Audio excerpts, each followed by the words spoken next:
E História do Brasil, fim do Quilombo dos Palmares. As imagens utilizadas foram obtidas em um banco de dados através de ferramentas de pesquisas automatizadas como sendo de uso livre. O uso das mesmas possui uso unicamente ilustrativos, não deu para ler o resto.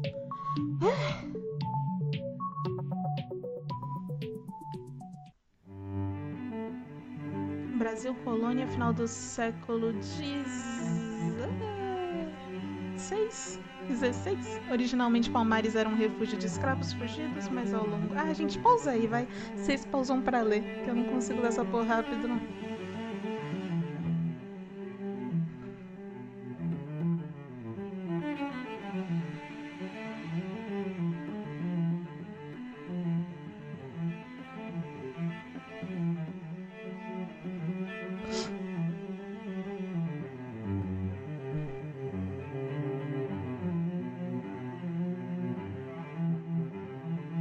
O Quilombo dos Palmares foi e é considerado até hoje o maior espaço de refúgio e resistência de escravos fugitivos dos engenhos das capitanias de Pernambuco e da Bahia durante o Brasil colônia.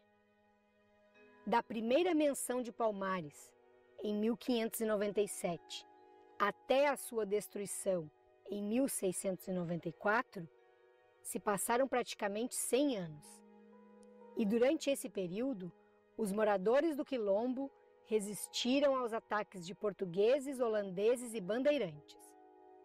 A região ocupada por Palmares ficava na Serra da Barriga, na capitania de Pernambuco, região que hoje pertence ao município de União dos Palmares, no estado de Alagoas, a cerca de 78 quilômetros da capital do estado, Maceió, onde está localizado o Parque Memorial Quilombo dos Palmares, fundado no ano de 2007. O Quilombo dos Palmares ficava em uma região coberta por palmeiras, e é daí que vem seu nome. Os quilombos representavam uma forma de rebelião contra a condição de escravo e chegaram a oferecer resistência contra o sistema escravista, que obrigava homens e mulheres trazidos do continente africano a prestarem serviços forçados. Os escravos trabalhavam nas lavouras, casas de engenhos e casas senhoriais, de maneira desumana e sem qualquer tipo de remuneração. Na época, a fama e a memória de Palmares se espalharam pelo Brasil e inspiraram.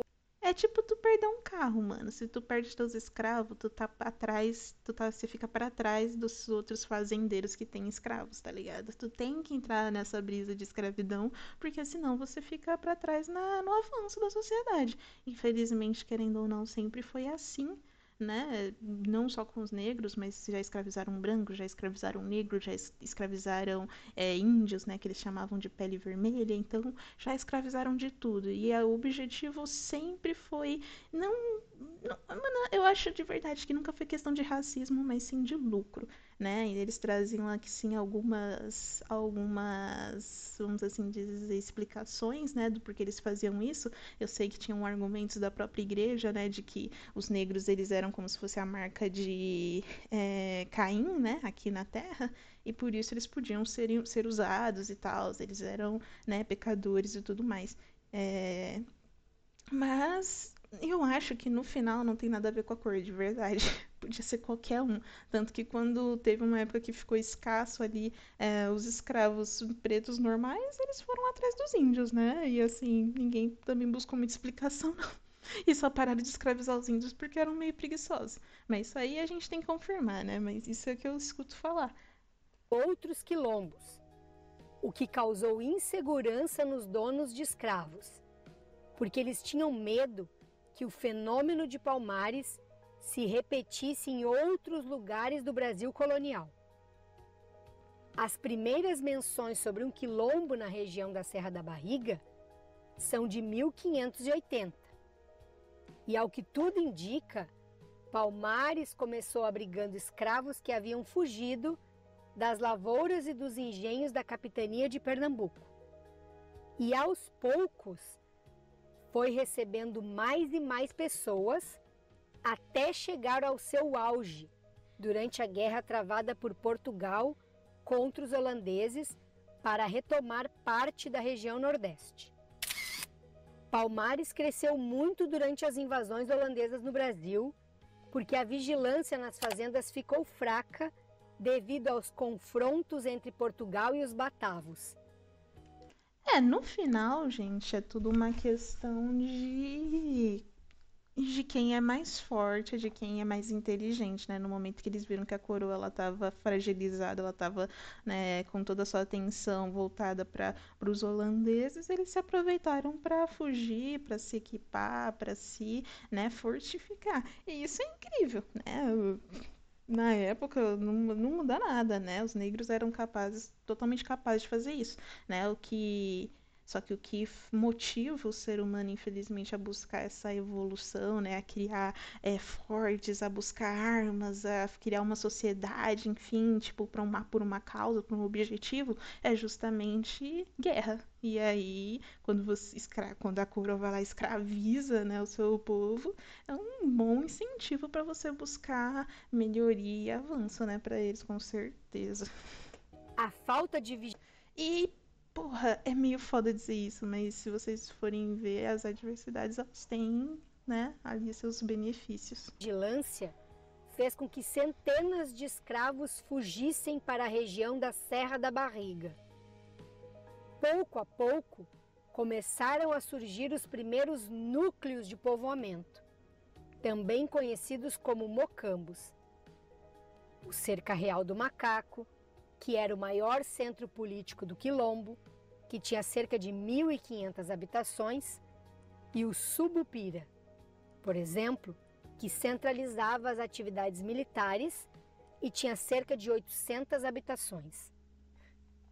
Alguns historiadores estimam que em 1670, Palmares alcançou a marca de cerca de 20.000 moradores, contando escravos fugidos, Cê é louco. indígenas, desertores de forças militares e homens livres pobres. No principal mocambo, o Cerca Real do Macaco, viviam aproximadamente 6.000 pessoas, quase a população do Rio de Janeiro no ano de 1660, estimada em 7.000 habitantes, incluindo indígenas e africanos. A população É claro, né, que parte disso daí eram mulheres e provavelmente crianças, idosos, né?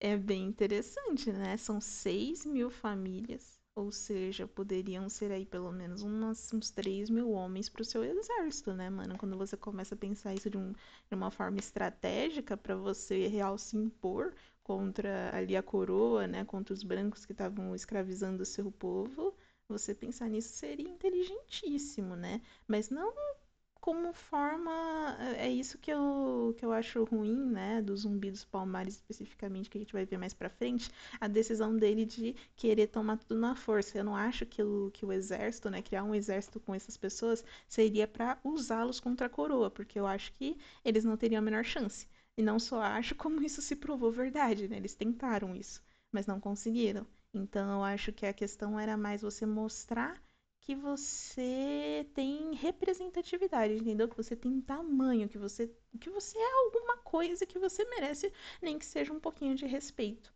E isso eles conseguiram. Infelizmente, eles botaram tudo a perder, mas conseguiram. É claro que isso é uma forma de você como é que fala? Você resistir, né? Mas eu acho que a resistência, né, ela tem limite, ainda mais na questão aqui do Zumbi de Palmares especificamente. Ele teve uma oportunidade assim, ouro, às vezes, de unificar vários quilombos e fazer algo histórico, né? Ele fez algo histórico. Mas acho que vocês entenderam mais ou menos o que eu tô querendo dizer. Algo mais do que só, né, fugir e acabar acontecendo o que aconteceu. que morava em Palmares sobrevivia principalmente da caça, pesca, coleta de frutas e da agricultura. Mas eles também faziam peças em cerâmica, cestarias, produziam tecidos e trabalhavam com metalurgia. Eles Você produziam vê para que seu brabo? próprio consumo, mas o que sobrava era vendido Perfeito. ou trocado nas populações vizinhas ao quilombo. É assim que funciona o Isso capitalismo. gerava uma economia razoavelmente intensa na região de Palmares e aguçava a cobiça dos colonizadores. Tanto que os colonos chegavam a alugar terras para plantio e trocar alimentos por munição com os quilombolas. Que doideira, né, gente? Que doideira. Vocês sabiam disso? Eu, há pouco tempo atrás, eu não conhecia essa história. Eu acho que a maioria dos brasileiros precisa aprender sobre isso. Isso aqui é loucura, né? É a evolução mesmo, nossa, da escravidão conforme os tempos foram passando. Palmares resistiu às investidas dos holandeses, que ocuparam o Nordeste brasileiro durante um bom tempo. Mas quando os batavos foram expulsos, a comunidade de Palmares teve que lutar contra os portugueses, que queriam escravizar novamente a sua gente e se apossar de suas terras e colheitas. Já que com a expulsão dos holandeses do Nordeste do Brasil, os senhores de engenho necessitavam de um número cada vez maior de escravos para retomar a produção açucareira. Na luta contra os colonizadores, surgiram personagens, líderes de Palmares, que deixaram seus nomes escritos na história brasileira. Ganga Zumba, Zumbi, Dandara.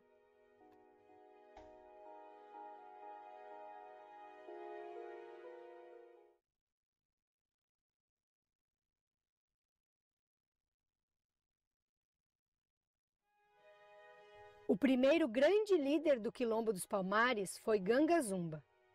Ele governou o Quilombo de 1670 até 1678, quando fez um acordo de paz, depois de ver o Quilombo ser atacado brutalmente em 1677. O resultado do ataque foi a resistência, a morte de um filho de Ganga Zumba, que também ficou ferido, e a prisão de 47 pessoas, entre elas 2 filhos de Ganga Zumba. Em 1678, Zumba foi até Recife para firmar um pacto de paz com o governador de Pernambuco, Aires de Souza e Castro. O acordo exigia que os quilombolas entregassem as suas armas em troca da doação de terras e da alforria. Só que a liberdade só seria concedida aos negros nascidos no quilombo. Os outros deviam retornar para o cativeiro. O pacto dividiu Palmares. Ganga Zumba então abandonou o quilombo, seguido por seus homens, entre eles importantes chefes militares. Entre os descontentes com o acordo estava Zumbi, outro personagem que entrou para a história como herói da resistência de Palmares. Ele desafiou o tratado, se revoltou contra Ganga Zumba e continuou a resistência contra a opressão portuguesa. Ganga Zumba morreu envenenado e, ao que tudo indica, por um seguidor de Zumbi. Depois da morte de Ganga Zumba, Zumbi se tornou o novo líder do quilombo e resistiu até 1694, quando a capital de Palmares foi destruída. Outra personagem importante no contexto da história de Palmares foi Dandara. Habilidosa na arte da capoeira e no manejo de armas, a esposa de Zumbi liderava as falanges femininas do exército do Quilombo de Palmares, ao mesmo tempo em que participava das atividades cotidianas do Quilombo, da agricultura e da caça. Não se sabe ao certo se Dandara nasceu no Brasil ou no continente africano. Ela teria se juntado, ainda menina, ao grupo de pessoas negras que desafiaram o sistema colonial escravista por quase um século e que moraram no Quilombo dos Palmares. Depois... o foda, mano, é que, tipo, não tinha como ter certeza que o rei ele ia manter também sua promessa, né? Que ele falou, ah, vai ficar livre só quem nasceu, né, aí no quilombo. Então, eu assim, eu tentaria falar com o rei, porra, pelo amor de Deus, dá alforria pra nós também, não. Só quem nasceu na porra do quilombo, pelo menos pra quem já tava no quilombo, né? Que aí não tem condição. Trocava uma ideia melhor, né? Mas ninguém sabe, né? Essa conversa aí, essa negociação, ninguém tem acesso.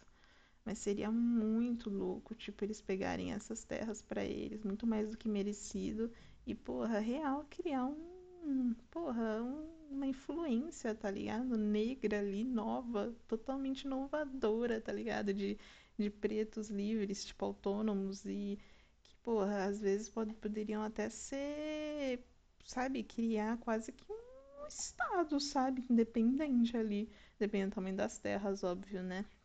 Conforme eles fossem melhorando ali seus equipamentos, fossem negociando ali com as regiões vizinhas, eles poderiam se dar o luxo, né, de começar a avançar, comprar terras. Digo comprar, não atacar. Porque atacar, porra, os negros não ia ter chance, tá ligado? Não ia ter chance. Mas se eles fossem enriquecendo aos poucos e fossem comprando das terras, já pensou que loucura? Depois da queda de Palmares, Dandara teve um fim trágico. Ela foi capturada pelos portugueses em fevereiro de 1694 e preferiu se suicidar, se jogando de uma pedreira a ser escravizada. Seu legado permanece como um símbolo de resistência. Imagina como é que era a merda, né, mano?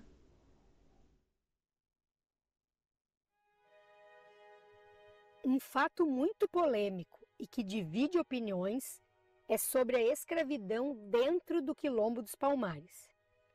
Afinal, existiam escravos em Palmares? Um dos líderes mais importantes da história do Quilombo, Zumbi, tinha escravos? O que se sabe Provavelmente. hoje Não sei. é que o Quilombo dos Palmares tinha uma forma de escravidão que imitava o sistema africano. Ou seja, existia escravidão, mas ela era diferente da escravidão imposta pelo colonizador europeu. Conforme o Museu Afro... Não falou como que era diferente, né? Talvez eles tivessem um pouquinho mais de dó, né? Talvez eles não batessem tanto, ou talvez, né, eles não fizessem aquelas torturas escrotas. Talvez eles não fossem a favor de estupro. Talvez eles se negassem a escravizar crianças, né? Dá pra colocar ali uns parênteses que fariam eles serem diferentes ali da escravidão dos portugueses, mas dos portugueses, enfim, dos brancos. Mas escravidão é escravidão, né? Mas como eu disse, eu não julgo porque é algo natural. É assim que funcionam as coisas. Mas é muito doido pensar que, tipo, alguém que chegou a ser escravizado conseguiu ir tão longe, né? Conseguiu juntar tantas pessoas e conseguiu deixar de ser o escravizado para escravizar, né? Isso é muito. Ué, como que eu posso dizer? Se eu falar aqui que deu um pouquinho de orgulho, eu vou estar sendo muito problemática, né? Porque o cara escravizou umas pessoas aí. Mas o cara real, tipo, cresceu na vida com, mano, com tudo dizendo que não era pra ele crescer, tá ligado? Que era pra ele ficar parado ali. É impressionante. No Brasil, o Estado dentro do Quilombo era baseado em um tipo de Estado africano. O chefe, chamado de rei por força de expressão, era eleito, contestado e podia até chegar a ser afastado por uma Assembleia Geral dos Quilombolas. Ô, louco, Mas isso democrático. não significa que Palmares era uma democracia. Eita porra. O local ainda tinha muitas das características sociais do século XVII. Segundo historiadores, provavelmente, o regime escravista de Palmares fosse parecido com o sistema que existia no continente africano, onde os presos de guerra eram forçados a trabalhar a terra por um tempo, como uma forma de punição. Nessa forma de escravidão, eles teriam alguns direitos garantidos, o que não acontecia na escravidão comandada pelos brancos. E mais, a historiografia afirma não existir um conceito específico para identificar o sistema político-social de Palmares. Nesse sentido, a política da terra de Palmares pode ser vista como uma socialização, em que não havia propriedade, posse, dinheiro e classes sociais.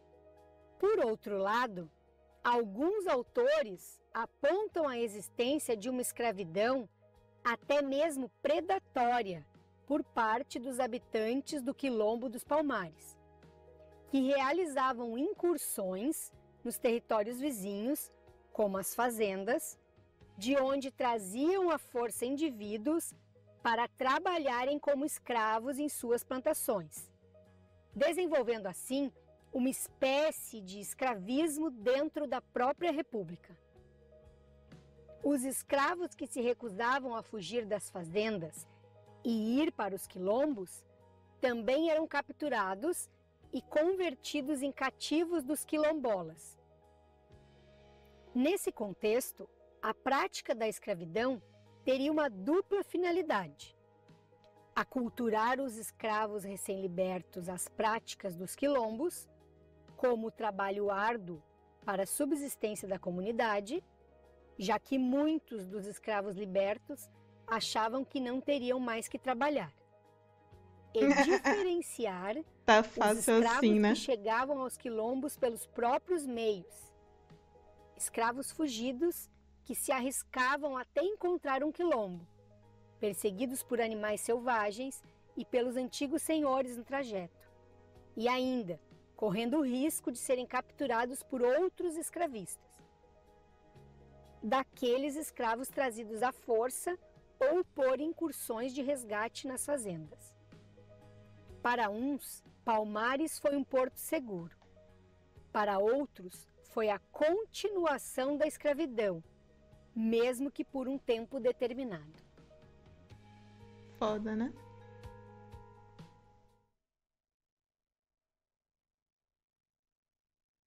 Faltou esse senso de sociedade, né, pro Palmares, né, pro zumbi, no caso. É, nossa, faltou muita coisa. Nossa, por onde a gente pode começar? Ele começou bem, ele juntou todo mundo que tinha que juntar, ele pensou em todas as estratégias, ele pensou em todas as formas que ele precisava para suprir as necessidades ali do seu povo, mas ele não pensou em como ele ia expandir essa força, né? Ele estava só pensando em resgatar e resgatar mais negros, mas onde você vai colocar esses negros, né? Então ele começou a partir para uma questão mais também, tipo, não, além de onde colocar os negros, né? Como você vai alimentar, como é que você vai educá-los, como é que você vai fazer. É muito difícil isso, né? Você criar uma sociedade democrática e que ela se converse, né? É, que ela consiga ter como se fosse uma roda, sabe? Girar perfeitamente, onde as próprias pessoas aceitem, entendeu? Então, eu acho que quando o zumbi ele se deparou com esse entrave, ele pensou, ah, é mais fácil só escravizar geral, entendeu? E forçar eles a seguirem isso aqui. É vibes comunismo, entendeu? Eu sei que eu tô certo, você tá errado, eu sei que agora você não entende, mas amanhã você vai me agradecer, entendeu? É tipo os nossos pais também, tipo, não tem conversa, não é uma democracia, entendeu? Você vai fazer o que eu mandar e acabou. Porque é pro nosso bem e é isso.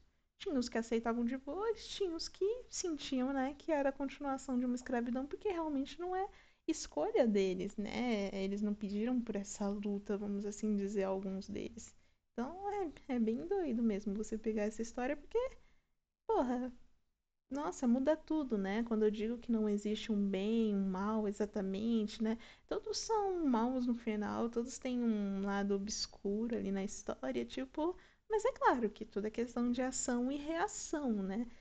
Alguém teve que derrubar a primeira peça do dominó, né, pra gente chegar onde a gente tá hoje, e até hoje a gente tá no caminho, né, a gente ainda, os dominós ainda estão caindo, e isso que é doideira, mas ainda assim não justifica, né, eu acho que o zumbi, ele poderia ter tomado decisões muito melhores, né, em questão de como organizar isso, fazer com que as pessoas se sentissem realmente parte daquilo, abraçassem a ideia, e muito mais do que isso, que ele fosse realmente um líder capaz de levá-los para não para a vitória, porque uma vitória não tinha como ter, mas no mínimo levá-los para um lugar que eles nunca imaginaram que poderiam ter, que às vezes é uma casa, segurança, sabe, tranquilidade, paz, comida, família, tipo coisas normais que acho que eles tinham na África e tipo liberdade religiosa, né, enfim. E porra, ele não trouxe isso, ele trouxe guerra, né? Então, sei lá, mano. Eu assim, no lugar dele, como eu disse, não tinha nenhuma garantia, né, que o rei ele ia cumprir com a palavra. Mas se eu pudesse, eu sempre iria dar preferência manter e dar liberdade pro meu povo, sabe? Agregar de alguma forma positiva pro meu povo. Se eu pudesse evitar a guerra, eu evitaria, entendeu? Então, mesmo que custasse a minha liberdade ou a liberdade de outros, se tipo isso garantisse o futuro, sabe, dos meus filhos, dos filhos de quem confia em mim, né, ou seja, que eram as crianças que nasceram ali no quilombo, que eu não tenho certeza se ainda eram crianças, né, enfim, se já eram adultos e tal, eu tomaria, né, esse lado, que é mantê-los livres, mantê-los continuando o legado, porque no final, às vezes resistir só leva à sua destruição, né? Desde que negros fugitivos dos engenhos da capitania de Pernambuco se esconderam na Serra da Barriga e criaram Palmares, que também era conhecido como Angola Janga e Angolinha, eles tiveram que defender a sua liberdade e o seu modo de vida contra os ataques dos inimigos. Desde que foi criado, o Quilombo sempre viveu em pé de guerra contra os colonizadores europeus. Mas foi depois que Portugal conseguiu expulsar os holandeses de Pernambuco que os confrontos se intensificaram. Com os batavos fora do jogo, os portugueses voltaram as suas atenções para Palmares.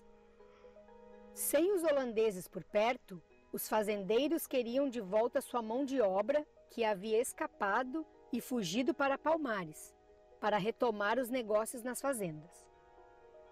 Muitas expedições contra Palmares foram derrotadas porque os quilombolas adotavam a guerra de emboscada, abandonando os mocambos para atrair o inimigo para a luta dentro da mata.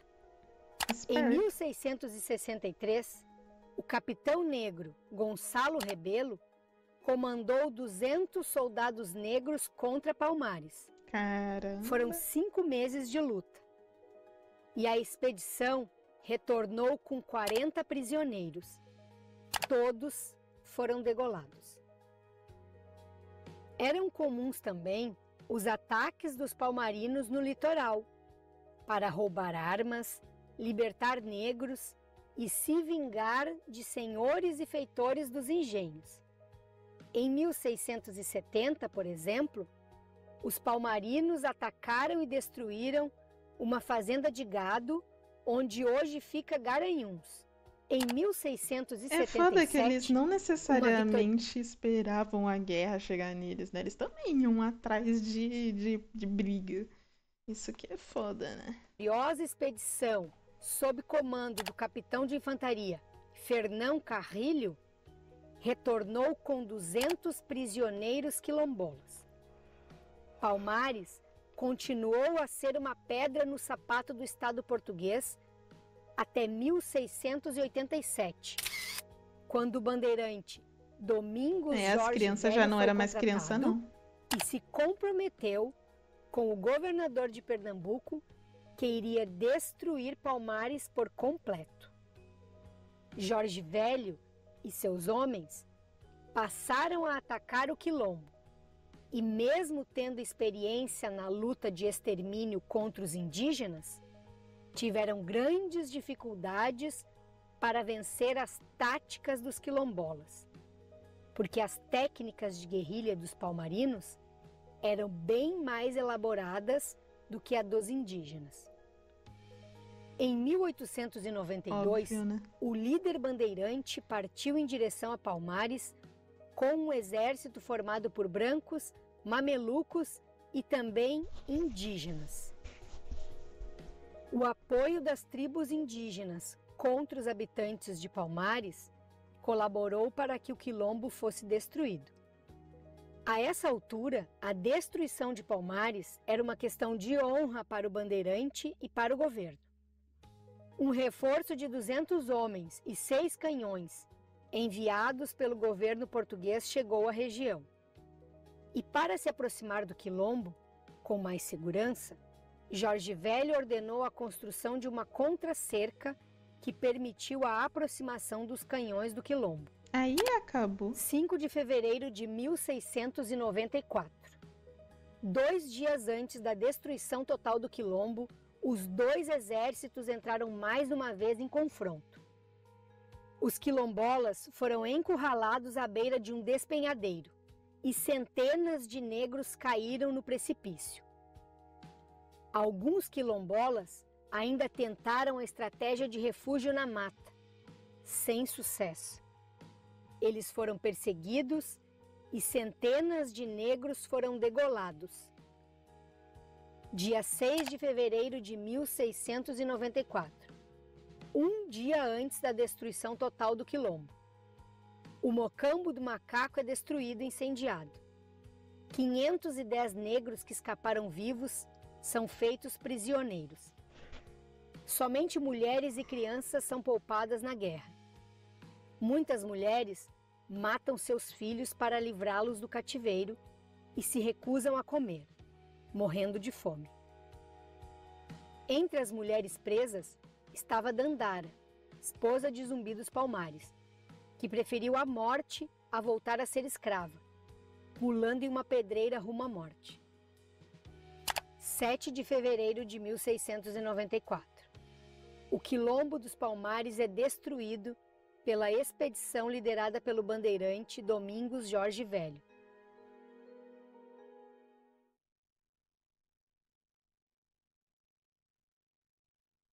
Cara. Tá ficando foda, né, de assistir. Depois da triste, destruição triste. do quilombo dos Palmares, começaram a surgir rumores de que o líder quilombola Zumbi havia escapado com vida. Isso irritou muito o governo, os fazendeiros, o governador de Pernambuco, mas principalmente o bandeirante Domingos Jorge Velho. Por muito Caralho, tempo, viado, mas alguém me explica como é que ele conseguiu sobreviver, né, mano? Tipo, que eu saiba antigamente. Ah, se bem que nessa época acho que já não era mais assim, não. Mas, porra, mano, tinha que ser assim até hoje. Pra mim, o líder, o cara que bota o outro na guerra é quem tem que estar na frente, parça. Tipo, guiando as pessoas. Como é que ele consegue fugir? Sendo que os mano tava com um tanque, tava com um monte de. Porra, mandaram 200 homens pra lá. Como é que pode? Como é que pode? Matou um monte, o zumbi perdeu um monte de gente. Ele mesmo não morreu? Eu acho que ou ele não lutou tanto, ou ele fez corpo mole, ou as pessoas também, nossa, tava tipo servindo de escudo humano, não sei, mano.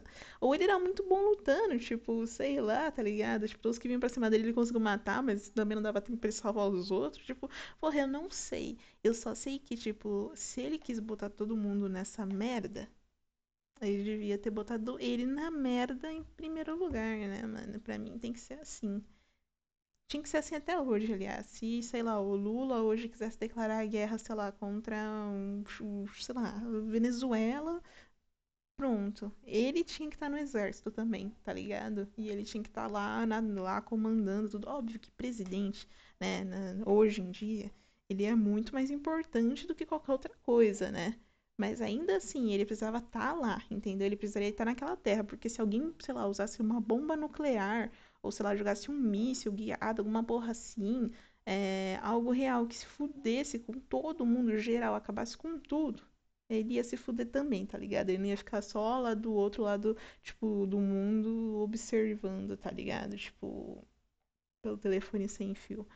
Eu acho que ele tem que ver o que ele tá fazendo. As pessoas morrendo, tá ligado? O lugar devastado, as cidades destruídas. Ele tem que andar no lugar, ele tem que gravar vídeos falando por que que ele tomou essas decisões todos os dias, se ele se desse, tá ligado? Pra atualizar. Nem que fosse, sei lá, uma vez por semana, vai, uma vez por mês. Ele tinha que atualizar, tinha que ser nesse nível, porque, porra, você tá matando gente, você tá tirando a vida de outras pessoas. E a sua vida não é melhor, nem vale mais do que dessas outras pessoas, só porque, sei lá, milhões de pessoas foram lá e votaram em você nas urnas, tá ligado? Tipo, isso não muda nada. As pessoas, elas só confiaram que você vai tomar a melhor decisão por elas no momento ideal. E pra mim, essa seria a melhor decisão, tá ligado? Se acreditou que Zumbi tivesse cometido suicídio em 1694. Mas hoje, sabemos que depois que a expedição de Jorge Velho destruiu o Mocambo do Macaco, Zumbi e outros sobreviventes fugiram e se esconderam nas matas da Serra Dois Irmãos e ficaram lá durante 1 ano e meio, embrenhados no mato e resistindo a todas as adversidades. No ano de 1695, Zumbi foi reconhecido com um grupo roubando armas de um vilarejo de Pernambuco. E a notícia chegou ao conhecimento de Jorge Velho, que tratou de colocar homens no encalço do líder quilombola. Durante seu último ano de vida, Zumbi teve que lidar com alguns conflitos ao lado de outros homens que participavam da rebelião. Mas a sorte de Zumbi mudou quando Antônio Soares, homem de sua confiança, foi capturado pelos bandeirantes. Depois de muita tortura e diante da promessa de sua liberdade, Soares revelou o esconderijo do chefe, na Serra Dois Irmãos. No dia 20 de novembro de 1695, Antônio Soares conduziu um grupo de 15 bandeirantes paulistas, comandados pelo capitão André Furtado de Mendonça, até o local onde o Zumbi estava escondido. Chegando ao local, o próprio Soares teria apunhalado e matado o Zumbi. Quando examinado, o corpo de Zumbi apresentou 15 ferimentos à bala e inúmeras facadas. A história nos conta que os bandeirantes arrancaram um dos olhos do líder quilombola e cortaram a sua mão direita. E também deceparam os órgãos genitais de Zumbi e enfiaram em sua própria boca. Sua cabeça foi cortada, salgada e levada ao governador Melo e Castro. E ficou exposta em praça pública para acabar com o mito da imortalidade de Zumbi dos Palmares. E, cara, tá ali escrito também que ficou até a cabeça se decompor completamente, viado. Que merda, hein? Tipo, a coroa não ficava, mano. Tipo, os caras. É o que mostrou aqui. É uma questão de honra mesmo, pô. Não tem como você chegar, tentar até conversar com os caras, propor um acordo e os caras devolverem, matando o cara que tava tentando fazer esse acordo, se rebelando mais ainda e atacando de novo. Tipo, não são pessoas de confiança, entendeu? Por mais que na minha outra fala eu tenha dito que não dá pra confiar na coroa portuguesa, ainda assim dá pra confiar em africanos aleatórios, tá ligado? Que você trouxe pro teu país, assim, que nunca tiveram educação, que não sabem nem o que é conviver em uma sociedade. sabe? Então dá pra entender os dois lados, tá ligado? Tipo, ambos tinham medo. Eu acho que, tipo, todo mundo busca não entrar em confronto, mas pelo fato de não querer entrar em confronto, que entram em confronto. E aí, tipo, porra, é muito foda, tá ligado? Muito foda. Após derrotar e matar Zumbi, o capitão foi premiado com 50 mil réis pelo monarca Dom Pedro II de Portugal. É, mano, quem joga conforme as regras sempre ganha, né, mano? Tipo, não adianta. Se você quer dar uma de libertário, de louco, tá ligado? Não vai dar certo.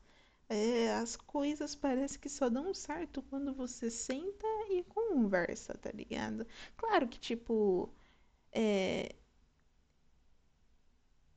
essas rebeliões, tá ligado? Essa gritaria, ela é importante, porque é isso que chama a atenção pro debate, tá ligado? É isso que dá a real importância, mas quando você realmente vai consolidar, né, aquela sua vontade, aí eu acho que precisava de um olhar mais analítico, tá ligado? Mesmo o olhar que o Ganga Zumba tava tentando ter, né? Se eu não me engano, acho que é esse o nome. É... Infelizmente, o zumbi, ele quebrou tudo isso, tá ligado? Essa oportunidade de criar realmente consolidar algo, tá ligado? Tipo, foda. A data da morte de Zumbi, uma das principais lideranças negras da história do nosso país, em 20 de novembro, foi adotada como o Dia da Consciência Negra no Brasil. A região que acolhia o núcleo do Quilombo dos Palmares, na Serra da Barriga, em Alagoas, ganhou reconhecimento internacional em 2017, quando a área foi certificada como Patrimônio Cultural do Mercosul.